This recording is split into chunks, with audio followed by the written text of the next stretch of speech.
Sesaat lagi kamu akan mendengarkan cerita di balik lensa by Panya Foto, podcast audio storytelling pertama seputar dunia fotografi. Selamat mendengarkan ya.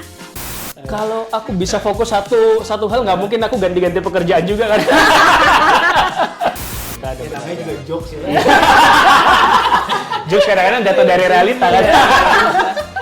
Sampai kalau di mentor-mentor sempat ngetuk, ini kok bukan pendidikan tapi kayak klinik psikologis. Kayaknya isunya lumayan sensitif ya. Sangat sensitif sih. Sangat sensitif. Jadi waktu awal mulanya ya. Halo, selamat pagi, siang, sore, malam Sobat Panya. Kembali lagi di Cerita di Balik Lensa by Panya Foto. Suarakan visualmu. Yoi, Spontan kali ya. Nando, kita bakal ngobrolin apa nih? Sama siapa? Wah, kita nih kedatangan tamu yang lumayan, kalau gue lumayan kenal, tapi sebenarnya banyak cerita menarik dia gitu, yang kayaknya orang belum tahu. Karena tadi tuh ternyata pas kita ngobrol di bawah, dia bilang baru pertama kali. Wah, ini dia. sasaran ngapain? Sasaran empuk ya. Dia adalah seorang penulis dan fotografer. Kalau di websitenya sih gitu. Penulis fotografer, tapi background pendidikannya linear banget ya, arsitektur. Arsitek ya. Kepo banget kita berarti ya. Langsung aja kita sapa ya. Kita sambut Yusni Aziz. Apa kabar nih Mas Yusni? Baik, apa kabar? Mantap, baik. Sehat ya Yus ya? Sehat ya. Lama banget ya kita nggak ketemu ya. Soalnya waktu itu pandemi sih ya Yus ya. Jadi kita ketemunya cuma via online bener. Jadi ada jarak yang memisahkan. Jangan memisahkan.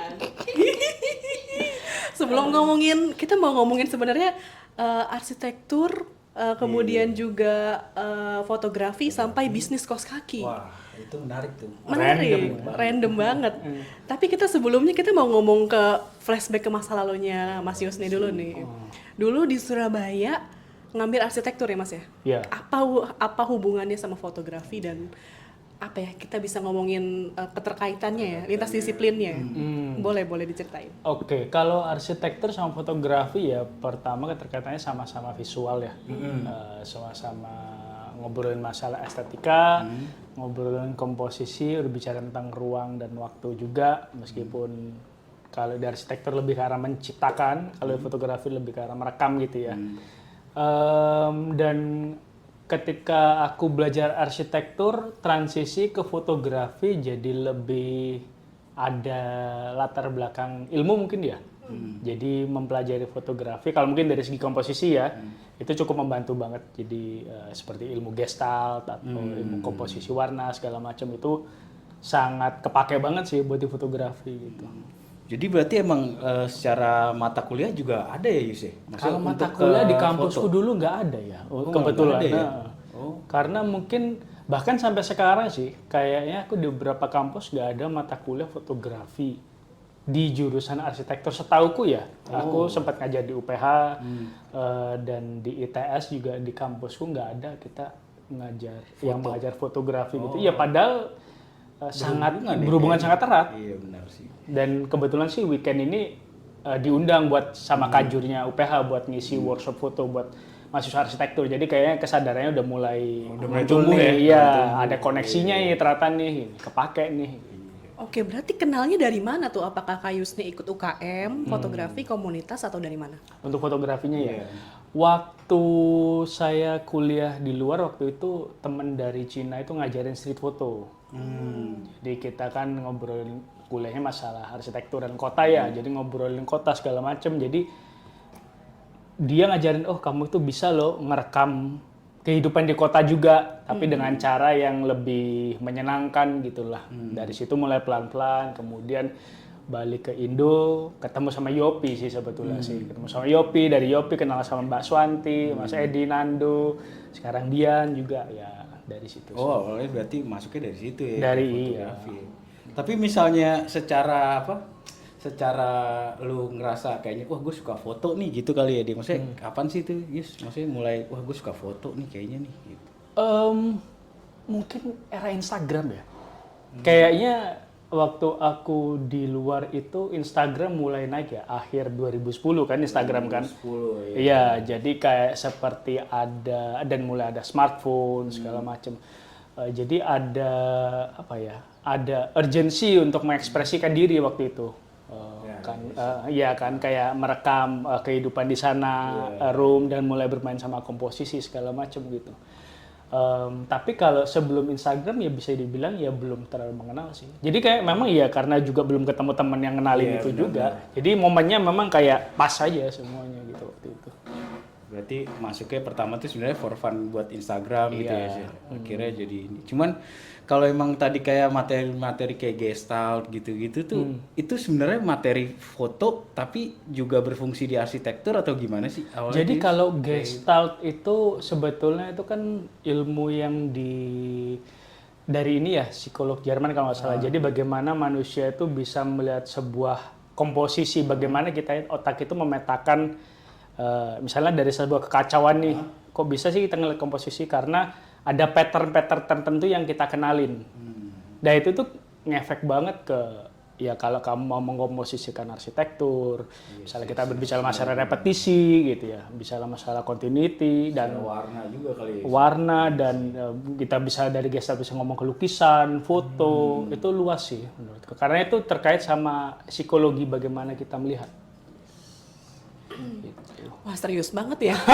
Keren ya, maksudnya nama gestal tuh nyantol gitu loh, ya nggak sih? Maksudnya kayak lu misalnya foto, lu teori apa sih? Gestal, wih kayak keren gitu. Maksudnya nyantol. Boleh diintip lah nanti. Tapi yang fun-fun ya dong, ini Kak Yusni di Surabaya ini memang asli Surabaya, kemudian hijrah ke Jakarta atau gimana? Asli Surabaya. Oh asli Surabaya. Keluarga masih di Surabaya, tapi beberapa keluarga di Jakarta, tapi asli lahir besar Surabaya. Oke. Tapi nggak kelihatan nggak sih? Udah lama. Kayak Surabayanya? Nggak kelihatan sih. Gimana emang orang Surabaya? Iya sih, kayak nggak kelihatan sih. Mungkin kalau sebelah Mbak Swanti kali logatnya keluar gitu di Jawa Timur. Iya, Mas Wanti Malang ya? Malang. Ya? Mas Ed Jember. Jember. Ya, lu mana nih? Gue mana ya? Jakarta aja. Sama kali. Oke. Berarti di kampus tuh ngapain aja nih? Maksudnya sebagai mahasiswa fotografi, mahasiswa arsitektur yang belum mengenal fotografi, apa sehari-harinya selain kuliah suka ngapain sih?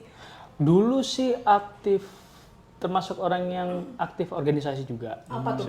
Ikut apa? Baik, ya jadi ketua departemen ruang luar gitu kalau dulu di himpunan mahasiswa, ya di Hima. Terus bisa dibilang waktu mahasiswa cukup ambis ya. Jadi kalau anak rajin sih sebetulnya enggak. Aku ngomong kan ke dia gitu. Diajak podcast. Podcast ngomongin apa? Terus dia bilang, ini ngomong aja kayak anak tongkrongan. Ya aku tuh nggak pernah nongkrong. Emang dari dulu kayak gitu. Jadi kayak emang jarang banget nongkrong deh. Ya kalau dulu kuliah ya kuliah gitu. Luar biasa. Enggak ya plus minus lah ya. Kuliahnya aja linear banget bang. S1-nya arsitek, S2-nya arsitek juga. Arsitek tapi urban. Iya ada. Itu memang lebih spesifik lagi. Lebih meluas ya. Justru masih ada arsitekturnya tapi dalam skala kota gimana. Dan lebih ke research sebetulnya daripada desain. Jadi ngobrolin isu seputar arsitektur gitu, terkait sama politik, ekonomi segala macam gitu. Oh itu ada arsitekturnya juga ya? Bisa. Misalnya kita ngobrolin kampung gitu kan, kenapa kampung tumbuh dan berkembang, kenapa misalnya kehidupan komunal di kampung itu lebih kuat gitu misalnya. Ya karena misalnya gang gitu ya, jadi ruang sosial gitu, itu kan bisa dilihat dari sisi sosial politiknya juga. Bagaimana ruang pengaruh. Makanya nih kalau misalnya bikin rusun gitu ya, koridor tuh enaknya harus luas supaya orang bisa nongkrong. Kalau nongkrong kenalan, saling bantu gitu. Kalau koridornya sempit kan orang malas nongkrong. Iya benar. Jadi itu ilmu arsitektur ya? Bisa dilihat seperti itu sebetulnya. Kayak ini ya Rujak Center ya? Iya dulu sempat beberapa kali sama Rujak. Itu masih ada nggak sih? Masih. Kan waktu G-Fest kayaknya itu ya ada ya? Ada kan yang aktif kita kok. waktu itu masih jadi panitianya tuh kan ada Rujak. Bikin pameran Iya, ya. pameran. Wah menarik sih arsitektur ya. Menarik. menarik. Lu tertarik nggak kuliah arsitektur? Enggak sih. Siapa Nggak bisa tahu. gambar, nggak bisa gambar. Emang arsitektur harus bisa gambar ya? Basicnya ya sih harus. Cuman nggak harus yang kayak bisa banget gitu nggak. Yang penting bisa garis lurus saya udah cukup. Wah, mata gue silinder nggak bisa. Dicoret langsung dari awal. Tapi kalau secara apa? Kalau arsitektur tuh kan kalau gue lihat tuh misalnya motret tuh kan emang maksudnya arsitek dia tahu ya bentuk bangunan apa nah gitu. Kalau lu secara pola pikir gitu juga nggak sih? Maksudnya presisi gitu lah seluruh. Spasial iya, gitu ya. spasial gitu ya sih. Apa Mungkin lebih ke di retro? Instagram bisa ngeliat ya kayak foto-fotoku. Memang ada pengaruh arsitektur yang aku nggak bisa lepas itu ya kayak dibilang Nando garis lurusnya. Jadi kayak garis miring itu buat aku kalau moto miring itu kenapa gitu harus dipertanyakan banget gitu. Kayak ini miringnya ada argumennya enggak gitu. Jadi nggak cuma sekedar kayak pengen miring gitu. Karena Apakah terbiasa silinder, karena terbiasa semua itu harus kayak organize gitu ya. Jadi makanya kadang-kadang banyak yang terlalu centralized lah, terpusat gitu. Pokoknya komposisinya itu ya rapi sih. Dan itu juga aku nggak pengen buat ngilangin ya pengaruhnya ya. Karena kan arsitek itu udah jadi bagian dari latar belakang Iya lah. sih, benar. Jadi ya udah di embrace aja gitu. Nggak berusaha jadi yang lain gitu.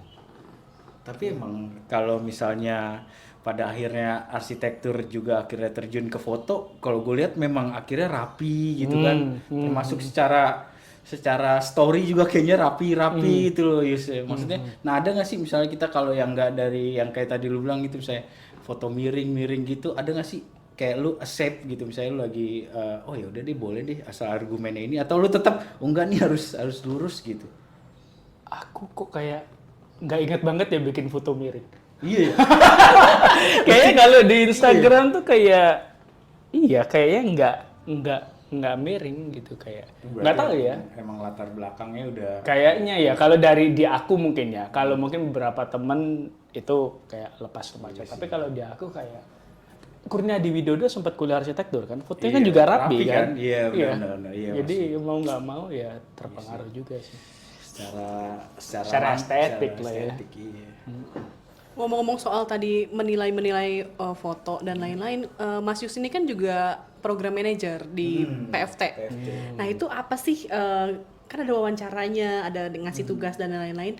Apa sih kriterianya kalau dari sudut pandang kamu yang kamu suka dan yang nggak kamu suka dari si calon peserta? Waduh, susah. Wah, berat nih pertanyaan. Nanti agak lulus tahu nih. Oh, pantas gua nggak lulus. Nando juga mentor ya, salahin Nando juga nanti dulu mentor ya. Mungkin miring fotonya ya. Katanya pesertanya, oh pantas ya. Enggak, maksudnya secara pribadi kali Iya, ya. secara pribadi aja pasti Mungkin ada mungkin kalau pribadi like, dislike. terlalu bias juga ya. Mungkin in general kalau Iya, kriteria in general Yap. itu kita nyari keberagaman yang Oh, pertama. Jadi latar belakangmu semakin spesifik itu semakin menarik. Misalnya kayak tahun ini tuh kita bahkan ada fotografer arsitektur. Oh wow. Ikutan namanya ada Kavin gitu ya. Ada iya, teman dari Kavin Faza itu ya, guys. Kavin Lukman. Lukman, iya. Dan ada fotografer musik, ada fotografer fashion gitu. Jadi ada fotografer yang biasa ngerjain artwork. Jadi semakin kamu punya posisi dan kamu punya latar belakang yang membedakan kamu dengan fotografer lain itu semakin kita bikin kayak tertarik nih orang seru nih karena dari kita itu kita serunya itu bisa sampai kemana ya gitu. Karena kita misalnya udah pernah tahu perkembangan fotografer misalnya yang kayak jurnalistik lah let's say ya. Tapi kalau yang non jurnalistik mengerjakan foto story atau kayak bahkan dari arsitektur, dia mau ngelahirin apa sih? Gitu. Iya. Dan juga dari dari latar belakang, dari usia juga kita penasaran yang muda banget sama yang tua itu cara pandangnya gimana gitu dan konteks lokasi juga kita tuh senang banget tuh kalau ada pelamar dari luar Jawa gitu ya. Itu kayak kita kan nggak tahu kan banyak cerita-cerita di luar sana itu gimana yang non Jawa gitu. Ya itu banyak sih sebenarnya pertimbangannya, tapi keberagaman itu yang sebetulnya kita pengen selalu angkat di PFT gitu. Oke, fotografi yang lintas disiplin ya. Jadi Iya, banyak mata, banyak lensa yang bisa ditatap ya. Oke. Karena sebenarnya sih kayaknya mungkin ini nggak sih Yus, kayak misalnya PFT itu akhirnya bakal jadi satu muara eksplorasi baru nggak sih, maksudnya macem-macem, atau lu melihatnya gimana sih di PFT itu memang ya akhirnya tumbuh ke keberagaman ke lainnya gitu. Lihat gimana ini maksudnya? Maksudnya secara eksplorasi tempat dan lain-lainnya gitu, maksudnya memang ingin mencari bakat-bakat baru atau cerita-cerita baru gitu. Sebetulnya kalau mencari, kita mungkin lebih tepat lebih kayak menciptakan wadah ya. Kalau mencari kan kesannya kita yang aktif ya. Tapi di PFT itu kayak kita ini punya wadah yang aman nih. Kamu mau belajar, kamu mau eksplor dirimu sejauh apa, kita menciptakan ruang aman. Isunya seperti apa gitu ya. Status kamu seperti apa, misalnya kayak orientasi, gender, latar belakang gitu ya. Dan ya dari situ sih akhirnya yang masuk ya itu jadi sangat diverse banget gitu. Ya mencarinya mungkin dari itu ya, keberagaman ya. Jadi di ruang yang aman itu gimana nih kalau fotografer arsitektur ngobrol sama wedding gitu. Gimana nih fashion kalau ngobrol sama jurnalis gitu. Kan seru kan, kayak ketemu cara pandang baru, bahkan pendekatan yang baru gitu. Itu sih yang kayak sebenarnya sesuatu yang organik ya, daripada direncanakan sih sebetulnya sih. Jadi kayak kalau nyampurin cabe sama gula sama jahe sama kunir tuh gimana tuh jadinya gitu. Itu organik aja gitu. Ruang aman itu kata kuncinya ya. Maksudnya apapun latar belakangnya, kalau nggak disediakan ruang aman, mereka nggak mungkin lepas bercerita. Latar belakang mereka, perbedaan dan lain-lain. Sampai kalau di mentor-mentor sempat nyeletuk, ini kok bukan pendidikan tapi kayak klinik psikologis ya. Saking amannya itu curhatnya sampai sedalam itu gitu. Lumayan kan? Banget. Psikolog mahal kan? Iya, psikolog mahal. Ya ini juga bayar sih, tapi nggak semua psikolog.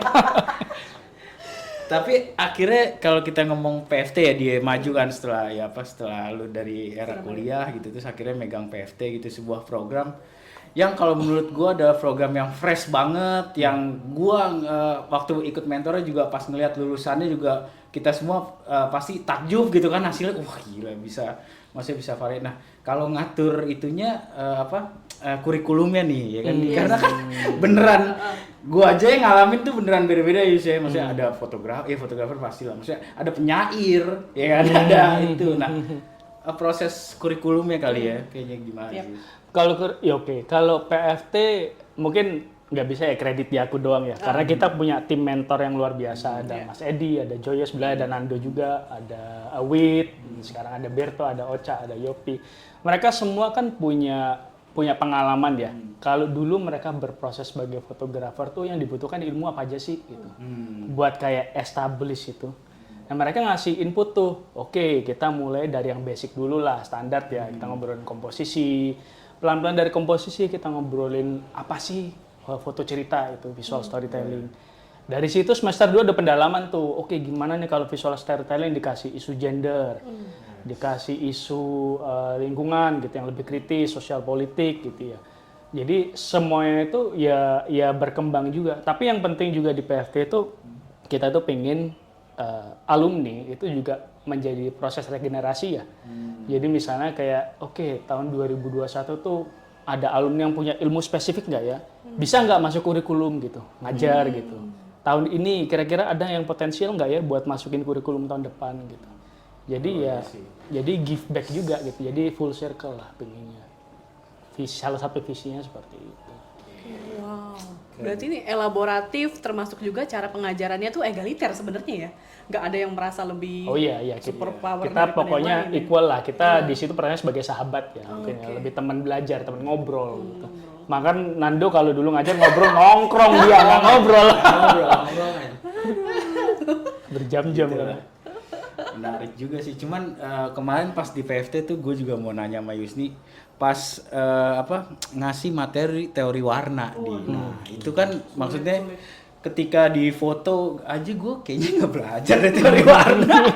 Makanya pas gue jadi mentor PFT terus Yusni ngasih kelas kan, wah lumayan nih. Nah gimana sih Yus? Maksudnya jelasin nggak sih teori warna tuh Yus tuh? Teori warna waktu itu aku bukunya dari Johannes Itten ya waktu itu. Dia sempat ngajar di Bauhaus, bikin buku The Art of Colors apa gitu ya. Dan itu emang dulu aku belajar teori warna buat mahasiswa arsitektur. Aku kan sempat ngajar di arsitektur UPH kan. Jadi ada beberapa materi itu yang kayaknya kepake nih di foto gitu. Jadi risetnya sebetulnya udah lama dan dipakai di komposisi desain dulu tuh. Makanya kalau teman-teman yang mungkin ya kalau misalnya tahun ini ada yang backgroundnya desainer grafis, stylist itu mereka udah paham tuh biasanya itu. Oh iya, udah masuk Karena ya, emang basicnya kalau kita belajar desain atau apa itu biasanya dari kasih teori warnanya gitu. Tapi kalau overall sih kalau foto sih ya mungkin yang sering make ya itu fashion gitu ya. Karena lebih terkontrol mungkin ya. Bajumu merah nih, backgroundnya apa biar pop up hijau atau apa ya kan. Kalau misalnya dokumenter gitu kan agak susah gitu ya. Karena kan yang warna kan something given kan gitu di lokasi gitu.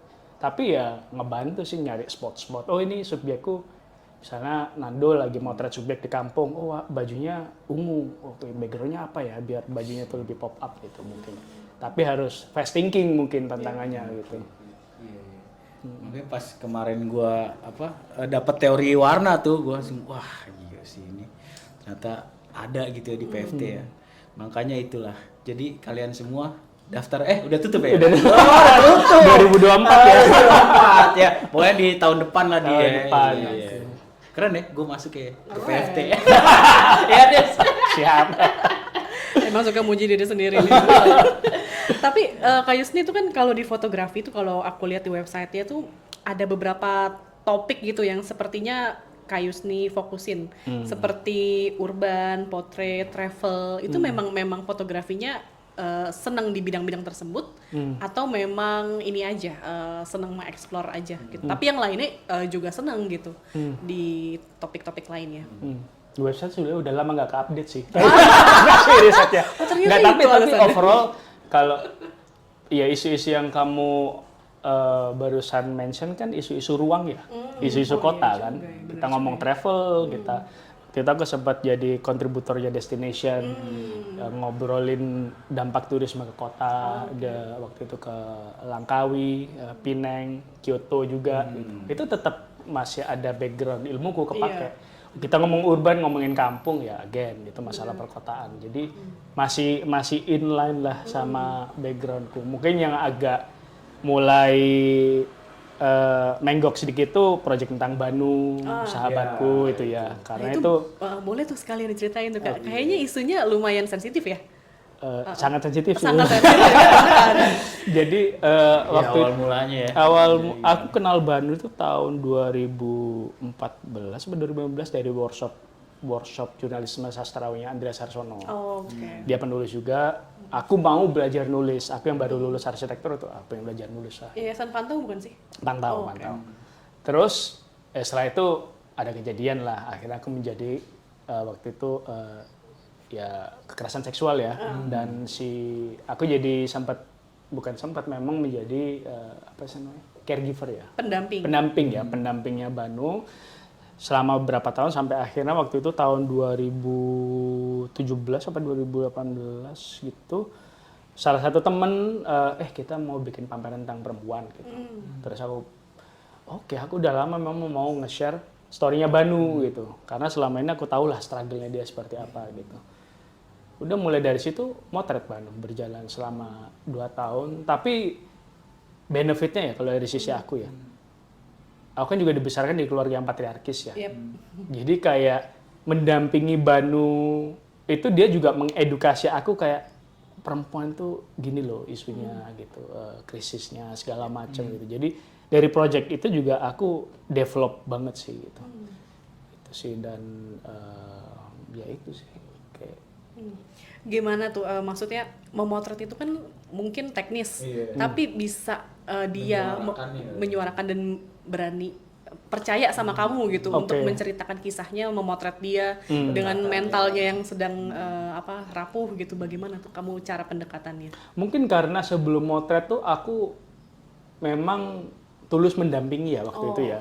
Jadi ada pembuktian dulu. Aku mendekat ke dia itu bukan karena aku butuh dia sebagai materi subjek, tapi memang kita temen dulu nih gitu. Dan kayak aku selalu bilang ini temanku ada sesuatu yang harus diceritakan gitu. Dan untungnya lagi Banu itu juga itu tadi kan kita ketemu di workshop menulis. Dia adalah storyteller.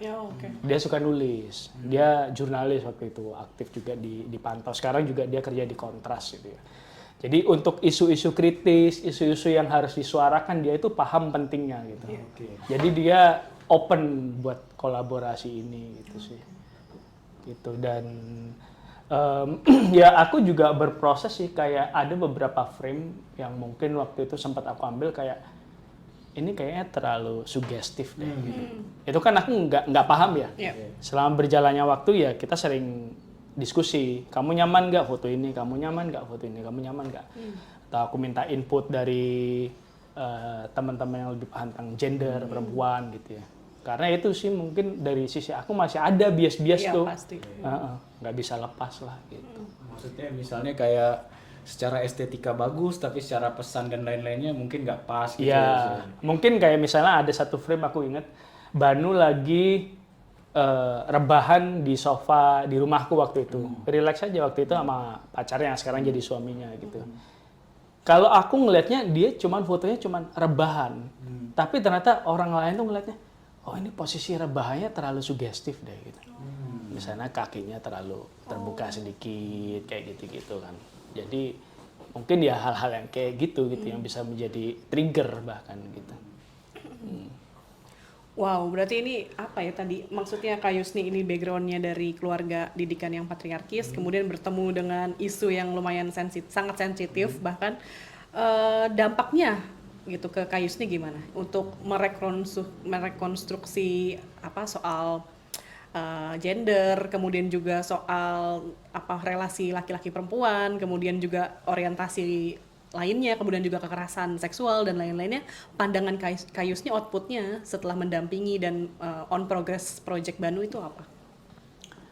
Yang pasti tentu jauh lebih menghargai perempuan ya daripada yang sebelumnya. Misalnya isu-isu kecil di sekitarku seperti beberapa saudaraku misalnya nggak mendapatkan akses pendidikan seperti saudara prianya, hal-hal kayak gitu yang dulu yang kayak aku ngeliat ya emang ya di keluargaku kayak gitu, tapi sekarang kayak harusnya nggak gitu gitu. Jadi ada kesadaran baru mungkin ya, kesadaran baru yang tumbuh bahwa ya ternyata kalau kita nggak nyadari itu ada loh ketimpangannya antara laki-laki dan perempuan itu. Dan dari project itu, waktu bikin project aku juga nggak expect sih untuk akan develop seperti ini gitu. Jadi semua itu prosesnya berjalan organik, kayak ngobrol, ikut diskusi segala macam. Tapi ya itu ya mungkin developnya dan untungnya ilmunya mungkin bisa di-share di PFT ya akhirnya.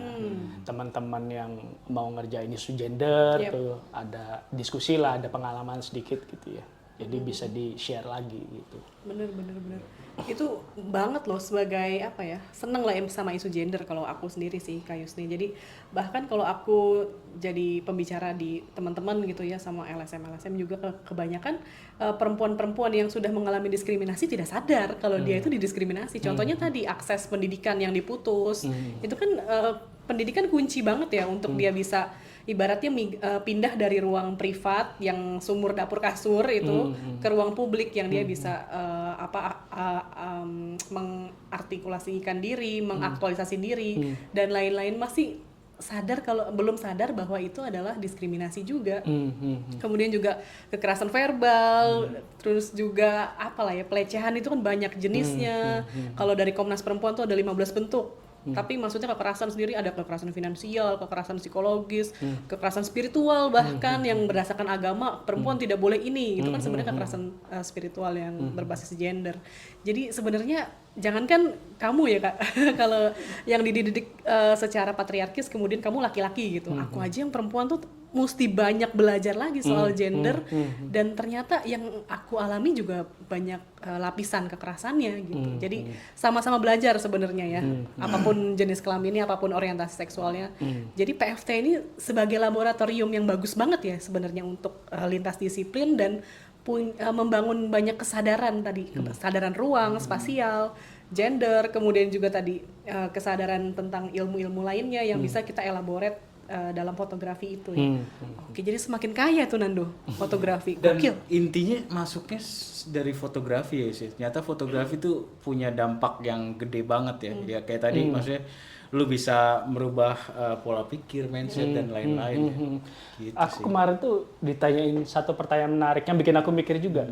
Jadi karena aku diundang lagi yang ngajar foto di arsitektur UPH kan. Terus temanku dosen arsitektur nanya, kenapa kok ngajar foto, ngajar arsitektur lagi?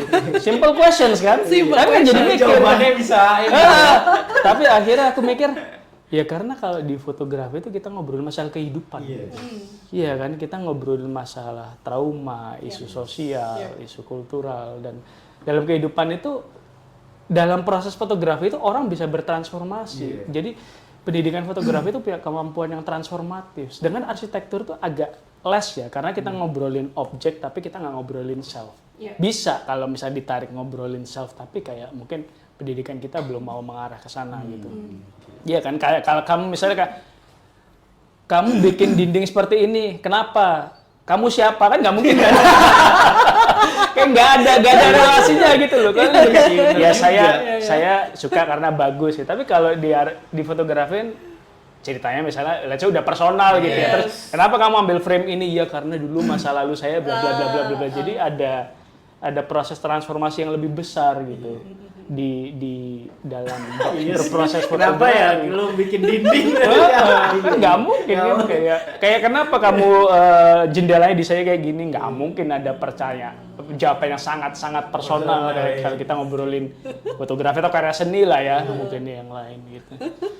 Iya sih. Iya juga ya. Padahal ini ya arsitektur deket banget ya sih sama foto sih. Iya, sama-sama visual, tapi mungkin pendekatannya, dan kalau pendidikan arsitektur so far ya memang mereka disiapkan untuk market, untuk pasar gitu. Kayak kamu harus punya skill gitu. Kalau fotografi bisa personal kan, kamu bikin karya itu buat kamu, gitu. Itu buat pengembangan dirimu gitu. Jadi aim-nya juga mungkin udah beda gitu. Jadi penasaran kalau fotografer favorit tuh siapa gitu Yus? Yang mungkin ada background arsiteknya nggak sih atau enggak? Atau bebas aja gitu kalau lu? Aku tuh paling susah nyebutin nama 1-2 karena selalu ganti ya. Sekarang ya dulu ada zamannya suka Renhang, suka Feng Li. Sekarang sih tertarik sama Feng Li itu yang Jepang pakai flash itu ya? Cina yang street itu kan?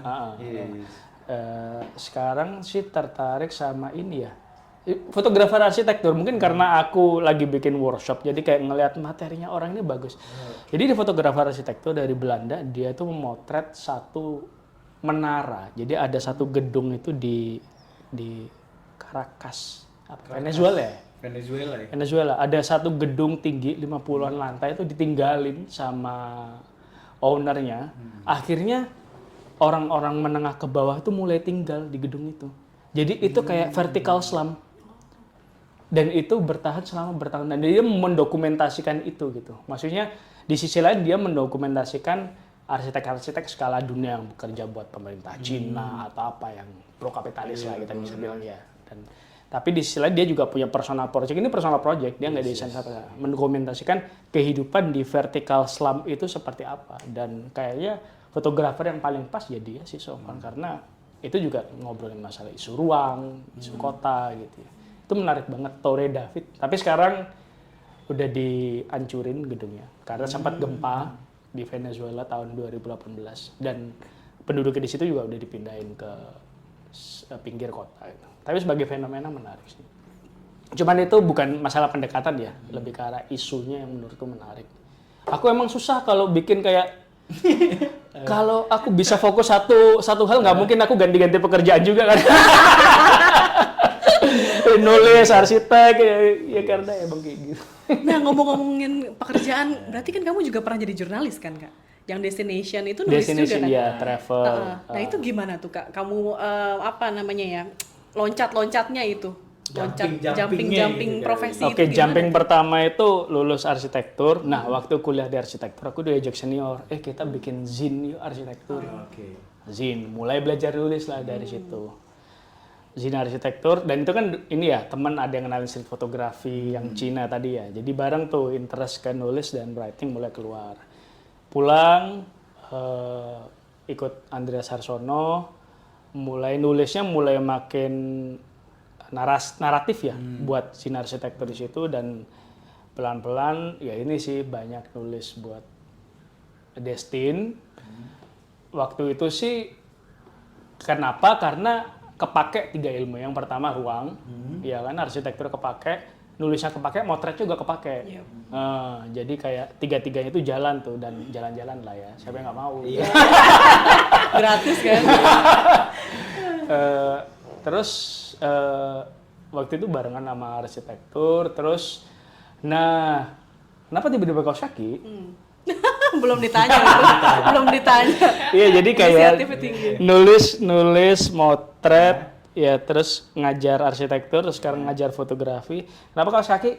Karena waktu jalan-jalan tuh setiap ke Jepang tuh suka hunting kaos kaki sebetulnya. Kenapa dulu ada concern dengan kaki itu kenapa? Nggak ada, intuitif. Karena lucu-lucu aja, kayak ini nggak ada nih di Indo. Waktu itu mindset-nya sederhana dan lo sempat nyeletuk aja, Kak. Kok nggak ada ya orang Indo bikin kayak kaos kaki lucu-lucu, unik gitu ya. Kalau dari sisi finansial sih sebetulnya aku melihat ini adalah sesuatu yang lebih jangka panjang ya. Mungkin aku ngajar, mungkin aku motret juga, tapi buat pondasi finansial kayaknya harus punya usaha yang lebih settled nih gitu. Jadi memang harus bercabang gitu. Dan akhirnya di kaos kaki semua kepake juga. Yang bikin caption, bikin konsep, yang motret, yang desain, aku semua warna, komposisi warna kepake gitu, semua kepake. Jangan ngejahit sendiri juga? Belum. Enggak kali. Tapi menuju enggak? Kaos kaki nggak dijahit, masalah pakai mesin gede Oh, gitu. iya. Pakai mesin. Pakai mesin. Jadi kepake, jadi kayak mengerucut tapi semua skillnya bermanfaat lah. Itu buah dari lintas disiplin kaos kaki. Berarti dari jumping itu kaos kaki Kaos mungkin kaki. concern, Kaos kaki. pondasinya. Iya. Kenapa kaos kaki juga? Karena mungkin pasarnya belum sekeruh outer, kita ngobrolin celana, atasan gitu, dan masih besar lah potensinya buat dia papain gitu. Tapi kaos kaki itu benda tersier nggak sih? Kita nggak kepikiran gitu harus pakai kaos kaki yang matching, yang bagus, bermerek, nggak terlalu terlihat juga gitu. Gimana tuh? Tergantung ya, kembali lagi kayak pasarnya selalu ada. Kalau kita ngobrolin orang yang suka nongkrong mungkin lebih suka yang casual, yang sandalan doang lah, nggak usah kaos kakian. Tapi kalau orang yang rutin olahraga, running, pasti pakai kaos kaki. Iya kan, basket. Itu terus ya ke mall gitu, mungkin orang pakai sepatu, pakai kaos kaki. Jadi ada pasarnya gitu. Soalnya aku belum pernah denger, kaos kaki lo apa? Belum pernah. Kalau sepatu Habis lo ini apa? ya semoga. Kalau sepatu Walk lo guys, namanya walk. Iya boleh apa aja sana? Walk WALC Oh tulisnya. ganti ya, dulu kan apa? Nah ini Iya. Iya kan? Perlu diceritain nggak nih? Nah, soalnya gue pernah beli kan. ganti Iya, kan? iya, iya. Nah ini perlu nih, Oh, perlu. Ini perlu. Penting nih pesannya. Iya, iya. Gimana tuh? Dulu namanya kata kaki. Iya, kata kaki. Gua pernah beli. Kesalahanku adalah waktu itu ngelihat bisnis teman-teman 4 tahun jalan itu nggak ada masalah ya dengan namanya mereka. Tapi brandku ini kata kaki belum setahun jalan udah ada yang nyolong namanya. Dipatenin nama orang. Iya. Masa iya tuh? Iya, serius. Itu ketahuannya itu kayak ya mungkin ini 7 bulan jalan ya. Oh. Ya, maksudnya positive thinkingnya berarti bagus lah ya namanya. Ya. Iya. Di apa dicolong gitu ya. Tapi akhirnya ya harus rebranding mau nggak mau, dan sekarang udah proses paten. Itu mungkin lesson-nya. Karena temanku 4 tahun jalan dengan nama brandnya itu nggak ada situasi kayak brandnya diambil orang dan dia juga jual kaos kaki. Gue Kaos baru kaki tahu plus-plus nih sih. yang kata kaki itu Lois, maksudnya beli. Dan itu akhirnya jadi brand kaos kaki juga ya? Iya, dia juga jual kaos kaki plus ya, ada tasnya, ada apa. Tapi startingnya dia kaos kaki juga. Tapi kaos kaki yang lebih basic lah, yang polos gitu. Tapi ya udah ikhlas sih ya sekarang ya. Iya. Kayak aku juga suka nama Walk juga, lebih enak di kuping. Lebih edgy ya. Lebih edgy, lebih global mungkin dia. Kayak Gestalt tadi kan keci ya. iya. lagi belajar apa? Gestalt. Gestalt. Wah, Dennis lagi belajar apa? Gestalt. Guys. Oke, berarti itu ya pelajarannya. Tapi kalau di mematenkan itu berarti se-urgent itu ya? Iya. Sekarang kayaknya iya ya, karena orang mulai bisnis sendiri kayaknya sekarang ya. Bahkan kalau mau bikin kafe itu sebisa mungkin cek dulu tuh namanya udah ada yang punya gitu misalnya. Kemarin aja ngebantuin Mbak Swanti buat nyari ini kalau misalnya bikin bisnis ini namanya udah ada nggak, ternyata udah ada yang pakai nama Panya gitu misalnya di brand fashion sport gitu misalnya. Jadi kayak perlu sih menurutku buat menghindari konflik kedepannya ya. Sama yang tadi ya, udah jalan nggak taunya udah Iya, udah jalan terus diambil, itu kan juga ada kejadian juga. Jadi either riset kemudian dipatenin langsung gitu. Yes, penting tuh di Penting ya. buka usaha ya. Bener. Tapi sulit nggak sih prosesnya sampai mau paten gini tuh? Daftarnya cukup sederhana sih. Mbak Swanti juga sering yang daftarin Jipfest tuh Mbak Swanti. Itu haki ya Yus ya? Haki ke Kemenkumham. Tapi yang ini udah kan udah daftarin kan? Udah, tapi prosesnya itu di ACC itu lama, bisa setahun lebih. Ya itu deg-degan tuh 1 tahun tuh. Akhirnya tahu gimana? Kan juga banyak yang di reject gitu. Iya. Soalnya kan di di kementerian-kementerian kita kan ini kan udah 3 hal kan nggak bisa lepas ya. Yang pertama kan kerja keras, yang kedua berusaha, yang ketiga orang dalam. Ya kan Yus? Jadi selama itu emang kayaknya perlu emang deg-degan. Iya, kayaknya. Orang dalam parah. Bener sih. Apa is work ya? Ini? Walk, BALC tulisannya. Seperti walk tapi bukan K belakang tapi C. Ada filosofinya nggak tuh? Kenapa? Singkatannya dari walking canvas. Karena C canvas itu aku ngeliat kaos kaki basic. Kamu mau masukin apa tuh di situ? Kayak desain seperti apa? Karena aku selalu pengen ini ya, ada elemen storytelling juga. Oke. Jadi tetap kepake tuh. Keren. Gokil. Jadi ya mungkin nggak, misalnya kalau kasih basic mungkin storytellingnya lewat ini ya, konsep fotonya. Tapi kadang-kadang juga dari kaos kaki sendiri bisa cerita apa sih gitu misalnya. Itu juga masuk sih sebetulnya. Nah kalau ngelihat di Instagramnya apa Wallsy, Walk. itu ada desain yang baru, warna yang baru, tapi pas di slide gesernya tuh ada kaos kaki sebenarnya terinspirasi dari kaos kaki tahun sekian gitu kan. Oh ya, oke. Nah itu aman nggak sih kalau dari segi copyright? Nggak apa-apa ya Aku cari yang foto yang Wikimedia Commons. Oh enggak, maksudnya Apa? kan Terinspirasi. Iya, terinspirasi dulu garis-garis terus kamu bikin garis-garis lagi yang mirip-mirip. Kalau kaos kaki itu kaos kaki old school kan waktu itu kan. Itu mungkin lebih ke arah fenomena ya. Oh, dia fenomena. ya. Oh, oke. Karena itu waktu itu memang rame di tahun 70 80-an itu waktu orang-orang pakai roller skate itu kaos kakinya yang tinggi bergaris-garis gitu. Jadi itu bukan misalnya kalau lubutin gitu ya yang kayak sepatunya merah semua yang di trademark gitu, itu nggak ada trademark. Oh, oke. Jadi emang kayak iya fenomena yang ini gimana nih cara ngebaruinya gitu di konteks sekarang gitu. Berarti itu ini ya skema amati tiru modifikasi gitu nggak Yus? Atau memang Kalau itu kebetulan temanya old school sih, tapi emang beberapa desain ya original. Kayak aku mau bikin yang kayak gini gitu. Misalnya kemarin terakhir tuh collab sama 3 seniman gitu kan. Tentunya namanya seniman kan mereka punya lukisannya punya arti, punya meaning, punya intensi gitu. Ya itu original, pure desainnya dari siapa mereka. aja tuh? Boleh nggak Yus? Ada Adriel Ari, ada Yen Melia, ada Karen Josephine. Mereka sekarang lagi pameran di Jogja juga, karya-karya seninya. Jadi emang barengan bikin kaos kakinya, kemudian mereka keluarin karyanya itu bareng gitu. Oke, berarti konsep kolaborasi ya? Iya, ada kolaborasi juga gitu. Nanti juga rencana akan ada kolaborasi nih sama Panya. Nah, Semoga itu. kejadian nih. Nggak boleh di-spill.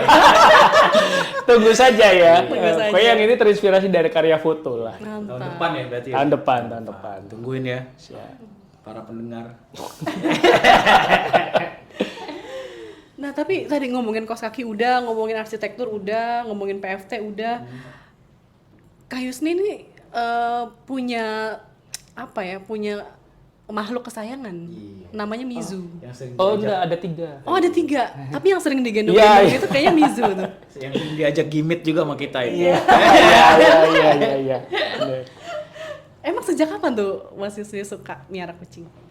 Aku waktu kecil tuh pengen jadi dokter hewan tuh, random lagi kan. Random lagi, ya ampun. Udah kaos kaki. Ini lah rasanya hidup Gampang dari dari kecil ya. Tak ada tujuan. Mundur lagi. Gimana Yus? Jadi waktu kecil tuh mainanku itu binatang plastik. Ya, teman-teman main mobil-mobilan Oh, atau apa. yang dinosaurus Iya, dinosaurus bikin itu kebun ya. binatang Iya, gitu-gitu. iya. Jadi emang udah tertarik sama fauna lah gitu dan sekarang punya apartemen sendiri, sepi. Ya udah, waktu itu kucing pertamaku Mana 4 tahun yang lalu. Mana namanya? Mana namanya Mana. Terus yang kedua ada Raja, itu anaknya si Mana. Mana, Raja. Kemudian yang paling muda itu si Mizu. Dia baru setahun, bulan ini dia setahun. Itu. Nah, dia sering muncul karena kalau Mana sama Raja itu karakternya nggak terlalu attach ya. Kayak I need my personal space kind of attitude gitu loh, kayak kalau dielus tuh nggak boleh nempel atau gimana gitu. Sedangkan Mizunya itu clingy banget, kayak nempel di atasku, suka rebahan kalau aku rebahan juga gitu. Jadi lebih gampang dikontenin lah sebetulnya. Makanya sering muncul. Itu sering diajak gimmick kan? Iya. Yang sering gini, oh iya. Karena dia gampang banget digendong tuh mau. Kalau Mana sama Raja digendong udah berontak. Ya emang masalah karakter sih sebetulnya. Berarti love language-nya physical touch. Physical attack. Aku pikir physical attack. Ya, physical touch kalau gitu. Ada 3 ya guys ya? Ada tiga. Dari kucing kita tahu kalau dulunya ternyata mau jadi dokter hewan. Semua bisa ditarik kok sudah. Sama tanaman kali ya? Lu Oh suka iya, tanaman kan? Iya. Di apartemen tuh udah kayak kebun binatang lah. Tanaman banyak, hewannya ada 3. Kalau dari apartemen tanaman udah agak besar juga aku tanam ke tanah di rumah saudara gitu. Nggak tahu ya, balancer kali ya. Kayak hidup bukan kayak cuman kerja doang gitu atau apa. Jadi kayak hobi kayak. Tapi kalau tanaman dari kecilnya nggak jadi petani. Nggak pengen jadi pohon. Kalau mau jadi pohon itu kayaknya Nando. Anak teater jadi pohon, jadi batu. Teater pertama gua tuh. Jadi pohon. Pas nyokap gua nonton, kamu yang mana? Jadi pohon. Lumayan sih, banyak scene-nya sih. Cuman nggak kelihatan. Jadi gua rada-rada begini aja. Oh, itu anak gue. Iya. Aduh, nyolong fokus terus ya. Jangan fokus terus. Anak teater tuh. Anak teater itu. Ini juga berarti Nando kan lintas disiplin banget kan dia? Iya banget. Sarjana seni jurusan teater, jadi fotografer yang fokus sama banyak hal ya. Itu udah jadi sumber podcast nggak dia? Pasti. Udah tenang. ya. Nanti. Nanti akan digarap. sun. Akan digarap. Malu. Malu tapi. Tapi gue penasaran nih, seorang yang linear banget kuliahnya, arsitektur terus nih dari S1 sampai S2 gitu ya. S2 ya bener ya? Enggak. Ya, itu apakah diimplementasikan benar-benar di apartemen ya? Oh iya, apartemen aku desain sendiri. Interiornya. Jadi aku ilmunya masih kepake buat keluarga ya. Jadi misalnya Oh iya, gratis ya. Iya, Jasa eksploitasi gratis ya. Enggak bener ya? Iya, pas jadi kayak sekarang renovasi rumah adik ya aku yang desain. Keren gitu. juga ya. Gokil. Pakai, masih kepake gitu. Cuman nggak intens. Oke. Ngedesain sendiri apartemennya, wah. Apa tuh Yus yang maksudnya yang secara spesifik apa tuh? Kan kalau apartemen Arahan. tak. Kalau apartemenku lebih ke agak Japanese gitu ya, kayak menyiasati ruangan sempit tuh gimana, perlu banyak kabinet, storage, tapi disembunyiin dan clean dari luar gitu. Misalnya kayak handle-nya itu nggak kelihatan banget, warnanya gitu ya, Ji? soft. Gila ya. Iya sih. Iya harus kepake dong ilmunya. Itu sampai ke bahan nggak sih? Yus? Oh iya, Kayak bahan juga ya? Iya. Misalnya kayak ini ada meja nih kayu, ini kita pilih yang terang apa yang gelap nih, itu juga matters. Warna lah, warna juga ngefek. Dapurku misalnya, dapur putih ya, dapurku itu hitam semua total. Loh. Dikontradiksi emang. Jadi ada sisi yang terang banget, ada sisi yang gelap. Kenapa dapur gelap? Gampang bersihinnya. Oh, itu kan salah satu. Minyak kan nggak kelihatan di bagian putih segala macem gitu. Jadi ada strategi desain di situ. Nggak kepikiran. Panya lagi renov ya? Udah konsul Mbak Santi, udah. Bisa ditanya ya? Udah konsul ya? Udah jalan. Oh, ini berarti Mbak Yusni juga jangan? Enggak, ada bulan. Ada Nama bulan. Bantu dikit lah ngasih input. Keren ya? Gokil ya.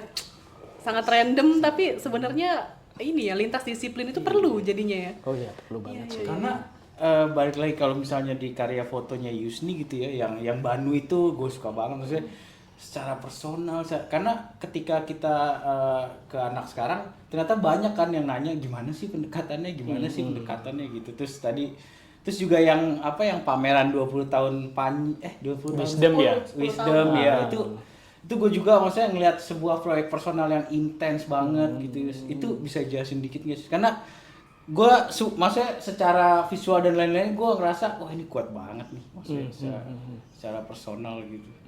Untuk proyek Wisdom maksudnya. Wisdom itu. Kalau Wisdom tuh lebih ke arah ini ya, perjalanan untuk mendobrak cangkang dari masa lalu gitu ya. Tadi kan udah diceritakan keluarga kan yang sangat patriarkis dan sebetulnya selain patriarkis juga cukup demanding ke anak-anaknya gitu. Jadi aku itu mungkin sebagai sosok manusia itu kayak dibentuk gitu loh. Dibentuk. Dan buat aku itu adalah sebuah perjuangan nih untuk cari aku itu siapa sih?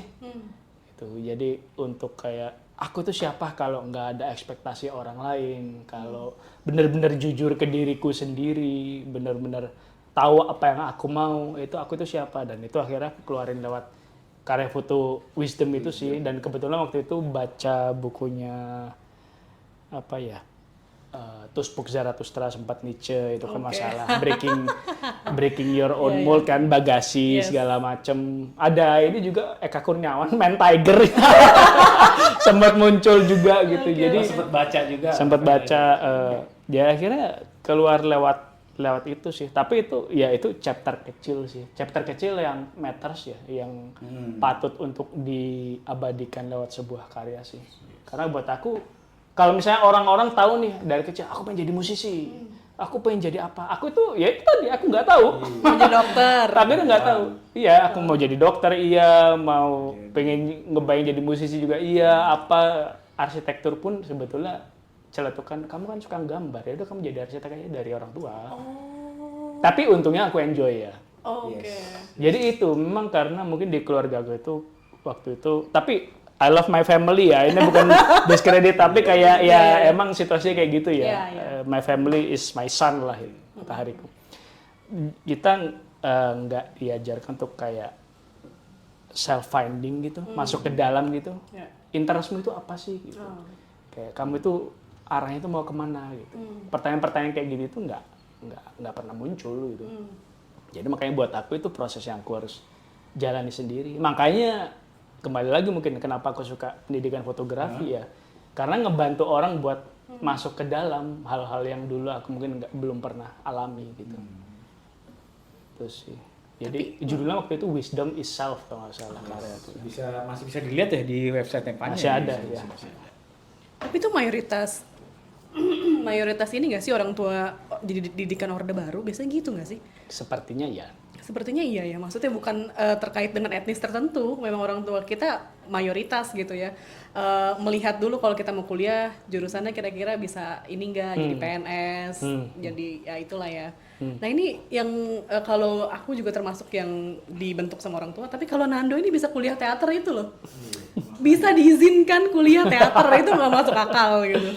Gokil nih. Out of the box ya. Luar biasa. Itu sih karena nyokap gua aja kayaknya. Alumni situ juga. Pantes, emang nyokap udah. seniman. Ya. Tapi ya maksudnya apa ya kalau menurut gua, kalau yang kayak Yusni gitu kan bisa lebih apa dari arsitektur terus gini, dan ternyata satu ya berujung pada pondasinya di kaos kaki. Kaos kaki. Kuahnya. Masih plus masih ada plus-plusnya loh. Kan masih ngajar kaos kaki dan apa gitu. Nah itu ngajar belum kita kulik banyak tadi. Udah PFT belum? UPH. Oke. Yang di UPH itu Iya. 4 tahunan ya? Kak? Iya, sekarang udah nggak ngajar S2 lagi. itu di UPH ya? Enggak, S2 di Belanda. Di Belanda. S1-nya di Di ITS. Di ITS. Oh, kok bisa ke UPH? Ya, random. Enggak, waktu itu ya, waktu balik ke Jakarta, nyari kampus sih, buat bisa ngajar di mana nih. Dan waktu itu menurutku UPH cukup progresif buat kampus arsitek. Dosennya banyak yang muda, dan sistem pendidikannya juga open mind gitu ya. Dan cocok sih di sana memang itu, apply waktu itu. Oke, berarti bisa memengaruhi silabusnya nggak tuh? Jadi lebih enggak. lintas disiplin? Belum. Enggak sampai masuk dosen tetap. Oh, Kalau oke. Dosen masih freelance. Karena waktu itu sama motret juga kan, sekali buat Destin gitu. Masih tapi ya Yus? Enggak ya sekarang? Kalau UPH enggak sekarang.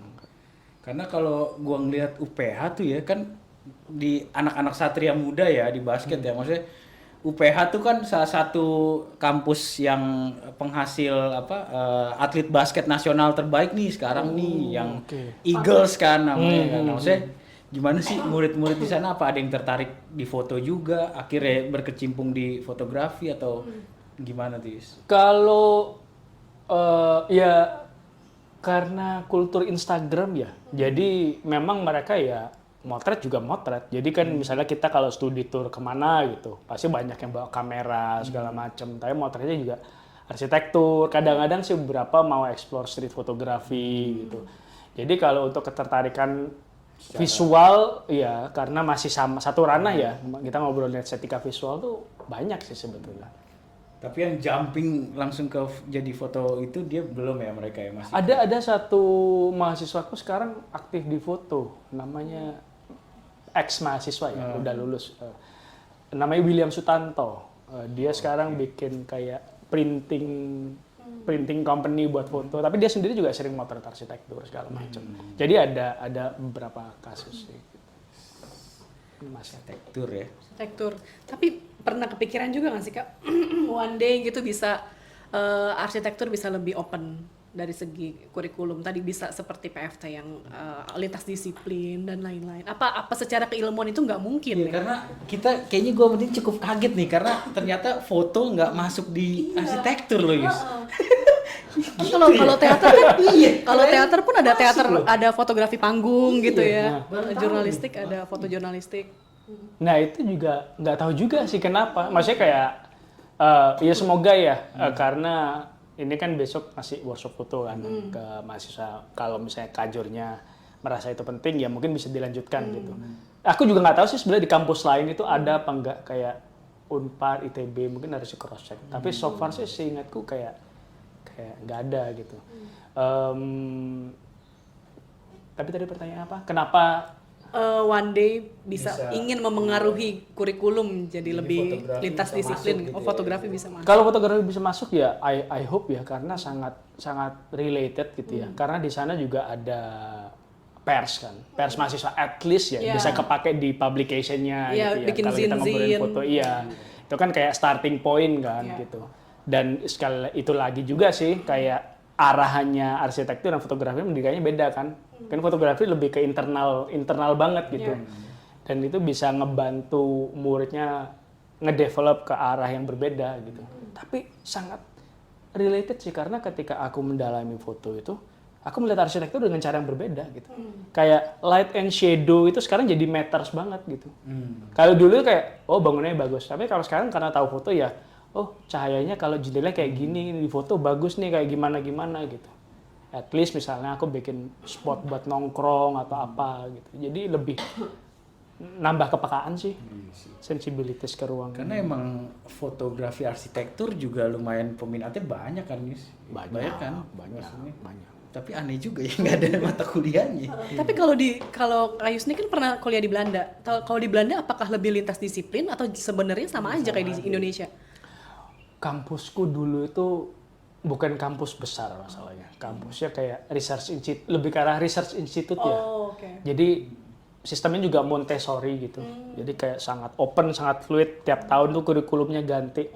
Jadi kalau ngacu ke kampus kayaknya agak susah. Tapi kalau kampus lain juga nggak tahu sih sebetulnya sih. Tapi yang di Belandanya itu enggak juga Belajar fotografi. Fotografi gitu. Enggak waktu itu. Oh iya. Karena memang pendidikan arsitektur itu ilmu itu sangat ekstensif, kayak luas banget. Makanya kalau nggak tahu punya teman arsitek dulu, pokoknya mahasiswa arsitektur. Yusni Aziz. The one and only. Mahasiswa arsitektur terkenal jarang tidur. Iya. Oh kenapa tuh Yus? Jurnalis kalah ya? Kerjanya itu banyak banget yang direvisi itu. Banyak banget karena kita ngobrolin kayak gambar tuh garis per garis kan. Itu kayak detailnya banyak, kayak jendela aja itu garisnya berapa gitu. Kalau di ACC sama dosen, kalau disuruh ganti, nah itu jadi emang kayak mungkin waktu juga tantangan sih kalau buat pendidikan arsitektur tuh. Kan jadi satu dari sekian banyak jurusan kuliah tersulit arsitektur itu di dunia. Di dunia ya? Di dunia. Beneran, itu di dunia. Tadi pas Yusni ngomong apa tentang jendela, kita auto ngeliat. Sebagai orang awam sih biasa aja yang ngeliat. Gitu. Misalnya kayak jendela itu kan ada lekuk-lekuknya tuh yang di dalam itu ya. Itu digambar satu-satu. Kalau di ini jadi kayak lekuknya, oh itu berapa senti itu lekuk dari sini ke sini itu berapa senti. Ini misalnya kayak ini loh, ini kan ada berapa senti itu harus digambar, ini berapa senti itu digambar semua. Termasuk ke bahannya semua. Iya, semua. Sambungannya kamu mau pakai apa itu harus digambar. Jadi emang banyak banget yang dikerjain gitu. Tapi bener nggak sih ada jokes di Instagram nih katanya, lu mah anak arsitektur enak mau gambar apapun, anak teknik sipilnya yang meninggal mau mewujudkan. Itu bener nggak sih? Ya, ada benernya mungkin ya. Jadi bebas dia gambar, anak sipil yang merealisasikan ya yang pusing. Ya, itu ada Ya, namanya benernya. juga jokes ya. Jokes kadang-kadang datang dari realita kan. Jadi ya. Iya. Iya sih. Bener, berarti valid deh. Kayak misalnya sutradara ya. Iya. Sutradara, gue mau bikin adegan ini ya. Gitu. Mampus lah ya. Yang mampu sama lighting gitu-gitu ya, make up gitu. Aktornya juga termasuk. Mampus. Iya. Penulis naskah sih. Gue mau bikin gini-gini pas sutradaranya realisasi ini meninggal. Beda, Iya, makanya banyak film yang nggak sesuai ekspektasi kalau dari buku kan. Gitu. Wah banyak banget ya, gila. Lintas disiplinnya tuh memang udah diterapkan dari kecil. Secara tidak sadar. Oke, dari Kak Yusni mungkin ada closing statement nggak? Kira-kira hubungannya antara fotografi, arsitektur, dan bisnis kaos kaki ini? Closing statement-nya, jangan takut untuk menjelajahi arena ilmu yang baru ya.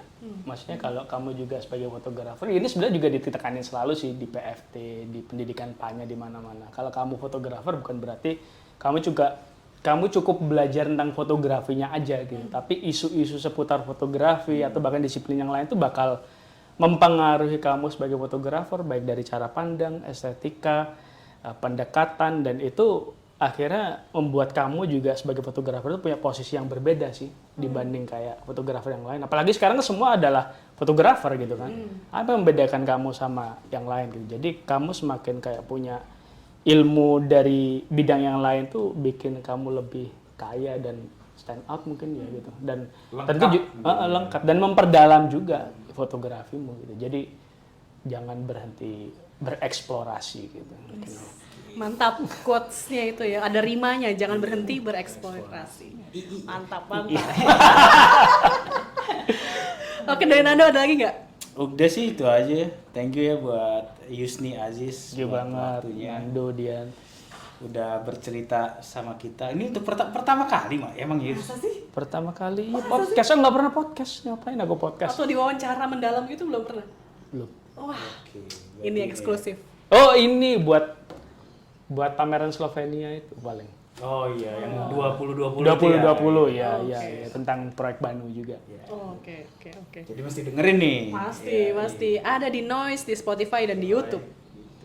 Oke. Mantap. Oke deh. Sobat Panya, thank you banget udah dengerin. Dian pamit. Gue Nando, sampai ketemu minggu depan. Minggu depan. Bye. Jangan lupa suarakan visualmu. Bye. Hai Sobat Panya, terima kasih sudah mendengarkan podcast Cerita di Balik Lensa by Panya Foto. Nantikan terus episode selanjutnya, mengudara setiap 2 kali dalam sebulan di aplikasi Noise. Tetap berkarya dan jangan lupa suarakan visualmu.